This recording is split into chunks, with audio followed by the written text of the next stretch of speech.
पंखुड़ी अपने मायके आकर बहुत खुश थी। आखिरकार उसके छोटे बेटे बंटी की शादी जो थी, इस मौके पर उसका पूरा परिवार इकट्ठा हुआ था। घर में शादी की तैयारियां काफ़ी धूमधाम से हो रही थी। इस पीढ़ी के सबसे छोटे बेटे की शादी थी। पंखुड़ी के बड़े पापा का परिवार भी वहीं एक ही आंगन में रहता था। बड़े पापा तो इस दुनिया में नहीं रहे थे। बड़ी माँ अपने बेटे के परिवार के साथ वहाँ रहती थी। उनका छोटा बेटा अपने परिवार के साथ दूसरे शहर में रहता था। उनकी दो बेटियां पूजा दीदी और नेहा दीदी शादी हो चुकी थी। वे भी अपने परिवार के साथ इस शादी में सम्मिलित होने आई थी। शादी की रस्मों की शुरुआत हो चुकी थी। सारे रिश्तेदार वहां पहुंच चुके थे। सिर्फ बड़ी माँ का छोटा बेटा आशीष भैया और उनका परिवार अभी तक नहीं पहुंचा था। बंटी के तिलक की रस्म के बाद घर में अब हल्दी मटकोर की धूम मची थी। आशीष भैया, भाभी और उनका छोटा बेटा पीयूष अभी तक नदारद थे। घर में कानाफूसी चालू हो गई थी। ये तो हद ही हो गई। पिताजी दुनिया से क्या गए, आशीष तो आज़ाद ही हो गया। ना माँ की अपनी कोई फिक्र ही, घर में परिवार की चिंता, बस बीवी के पीछे दुम हिलाते ससुराल पहुंच जाता है। पंखुड़ी के बड़े भैया नितिन गुस्से में भड़बड़ा रहे थे। उनके साथ सब एक स्वर में अपनी आवाज़ बुलंद कर रहे थे। अगले दिन बंटी की बारात निकलने वाली थी। लड़की वालों का घर दूसरे शहर में था, तो बारात घर से दिन में ही प्रस्थान करने वाली थी। सब लोग इनकी तैयारी में मशगूल थे। पूरा परिवार काफ़ी उत्साहित था। सच में आशीष कितना लापरवाह हो गया है। अपने भाई की बारात तक में सम्मिलित होना जरूरी नहीं समझा उसने। पंखुड़ी के पापा की बातों से घोर निराशा झलक रही थी। बेचारी बड़ी माँ की मासूम निगाहें भी दरवाजे पर टिकी थीं। उन्हें पूरा भरोसा था कि उसका आशीष जरूर आएगा। तभी दरवाजे पर एक ऑटो रुका। बड़ी माँ के चेहरे पर प्यारी सी मुस्कान खिल आई। आशीष भैया, भाभी और उनका प्यारा बेटा सामने से चले आ रहे थे। आ गए बड़े साहब और उनकी महारानी। कोई आरती तो उतारो भाई इनकी। घर के बड़े, जरा पूछ तो इनसे कि कैसे इन्हें इतनी देर हो गई, बड़ी भाभी ने व्यंग्यात्मक स्वर में कहा। तो सबकी घूरती निगाहें उन्हें ही ताड़ने लगी। बड़ी माँ का भी चेहरा बुझ गया। किसी ने आगे बढ़कर उनका स्वागत नहीं किया। सभी केवल सवाल जवाब करने में लगे थे। आशीष भैया और भाभी ने आगे बढ़कर सबके पांव छुए। उनका बेटा पीयूष किसी को पहचान ही नहीं रहा था। भीड़ भाड़ देखकर वह जोर जोर से रोने लगा था। आशीष भैया अपने बेटे को गोद में लेकर चुप कराने लगे। अरे, यहाँ आकर भी बीवी बच्चे में ही खोए रहोगे या घर के किसी काम में सहयोग भी करोगे?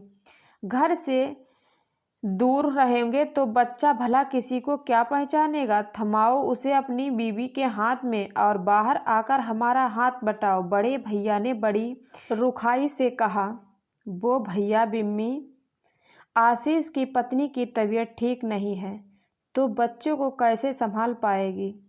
आशीष भैया ने थोड़ा हकलाते हुए कहा। अब ये क्या नया ड्रामा है? काम नहीं करने का अच्छा बहाना ढूंढ रहे हैं।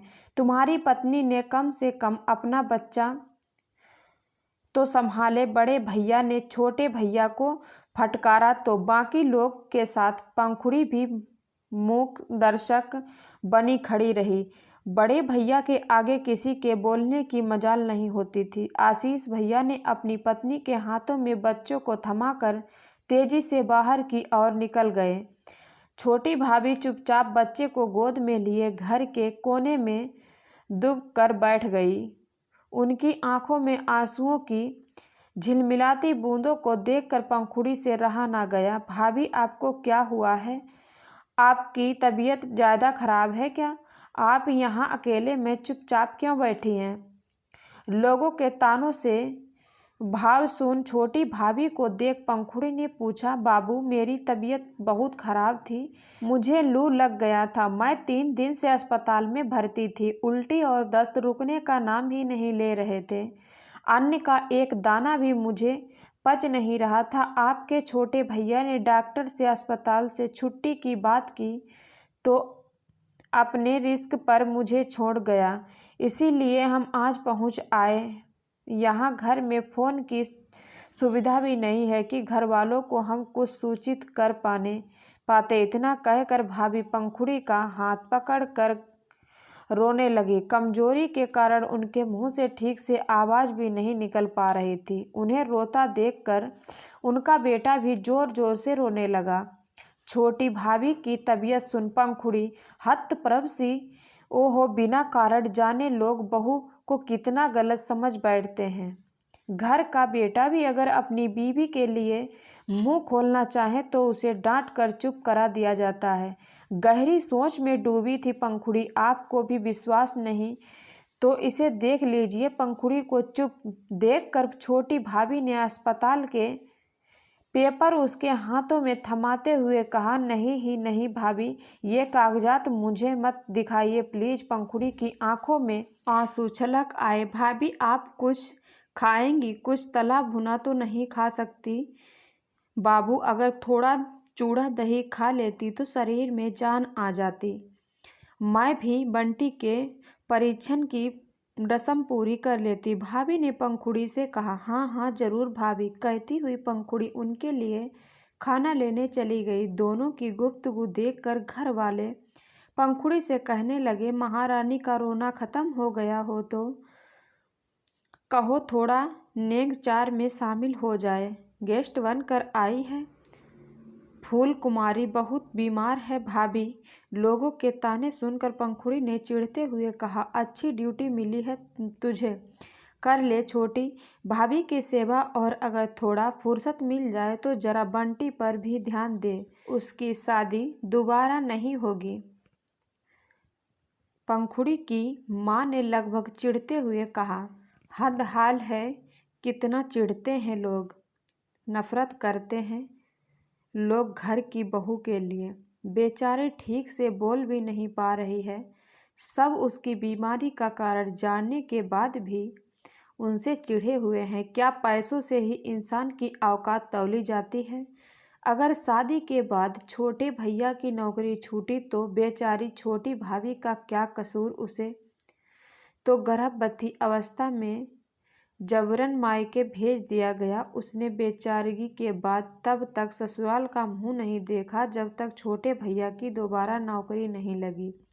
बस बच्चे की छुट्टी के वक्त कुछ कपड़े थमा कर रस्म की खाना पूर्ति कर दी गई। ऐसे में भला उनका बच्चा किसी को क्या पहचानेगा? बाबूजी इसके घर वाले बहू पर ही तोहमत लगाते रहे कि उसे अपना मायका ही ज़्यादा प्यारा है। बेटे को भी ससुराल और बीवी की गुलामी का तोहमत मढ़ दिया है। बाहर वालों को भी भाभी के बारे में कितना कुछ गलत बताया गया। शायद माँ पापा को भी आधा सच ही बताया गया था। ख्यालों में डूबी पंखुड़ी छोटी भाभी के पास दही चूड़ा लेकर पहुंची। खा लीजिए भाभी चूड़ा दही पर। भाभी ऐसे टूट पड़ी जैसे बरसों की भूखी हो। उन्हें अपना बच्चा भी दिखाई नहीं दे रहा था। वो चुपचाप माँ को खाता देखकर कुछ आंसुओं की बूंदें उसके नन्हे नन्हे गालों पर लुढ़क कर सूख गई थीं। यह दृश्य देखकर पंखुड़ी का हृदय छलनी हो रहा था। भाभी, बाबू क्या खाएगा? पंखुड़ी की बातें सुनकर छोटी भाभी लजाते हुए बोली, मेरे साथ ही खा लेगा, खिलाती हूँ इसे भी। भाभी छोटा और उसके मुंह में भी डाला। एक प्यारी सी मुस्कान बाबू के चेहरे पर भी खिल आई। वह भी लग गया, भाभी आप यहाँ के लिए गेस्ट थी और गेस्ट ही बने रहिए। जबरन रिश्तेदारी निभाने की कोई ज़रूरत नहीं है। अभी तो कुछ देर में बंटी की बारात निकलने वाली है, तो मैं घर का माहौल ख़राब नहीं करना चाहती। बस आपसे हाथ जोड़कर विनती है, जहाँ आपको सच्चा प्यार मिले, सम्मान मिले, वहीं जाइए। जहाँ पैसे से आपकी औकात न तोली जाती हो। अपनी खुशी से कहीं भी जाए, ज़बरदस्ती नहीं है। मैं भी कहीं की बहू हूँ और एक बहू को किस आधार पर आंका जाता है, मैं भली बात समझती हूँ। कहती हुई पंखुड़ी रो पड़ती है। अब उसके मन का सारा उत्साह ठंडा पड़ गया था। बंटी की शादी में जितने दिन रही बस ऊपर से हंसने का दिखावा करती रही। उसे अपने परिवार से भी नफरत होने लगी थी। बहू को सताने में उसका परिवार कहाँ पीछे था। उसने मन से टिस लिया। वह अपने घर लौट गई। आज उस घटना को बीते लगभग 20 साल हो गए हैं। पंखुड़ी फिर से अपने मायके बड़े भैया के बेटे की शादी में सम्मिलित होने आई है। वही घर, वही परिवार, वही अपने लोग। इतने सालों में कितना कुछ बदल गया है। बदलाव देखकर उसका मन खुश जरूर है, पर उन कड़वी यादों के छाप को दिल से मिटाना बहुत मुश्किल है। छोटे भैया का सुंदर मकान उसके वक्त के बदलाव का संकेत दे रहा है। छोटी भाभी के चेहरे की मुस्कुराहट काफ़ी सुकून देने वाली है। यही घर छोटी भाभी और भैया के लिए आज बाहें फैलाए स्वागत कर रहा था। घर वालों के नज़रिए के बदलाव से छोटे भैया और भाभी को बहुत आदर मान मिल रहा था। यह सब देखकर पंखुड़ी खुश तो थी, पर एक प्रश्न उसके दिल को बार बार कुरेद रहा था। अगर छोटे भैया पर लक्ष्मी मेहरबान नहीं होती तो क्या इन्हें इतना प्यार मिल पाता। सच दोस्तों, एक बहू की तकलीफ शायद ही कोई समझ पाता है। कील से अगर हटने से उसकी छवि भी खराब करने में लोग पीछे नहीं हटते। रिश्ते तो पैसे में तौलने वाले लोग ना जाने कब इंसानियत के रिश्ते जोड़ेंगे। सोचिएगा ज़रा दोस्तों। अगर कहानी पसंद आई हो लाइक शेयर कमेंट ज़रूर करना। चैनल पर नए हैं तो सब्सक्राइब ज़रूर कर लेना प्लीज़। धन्यवाद।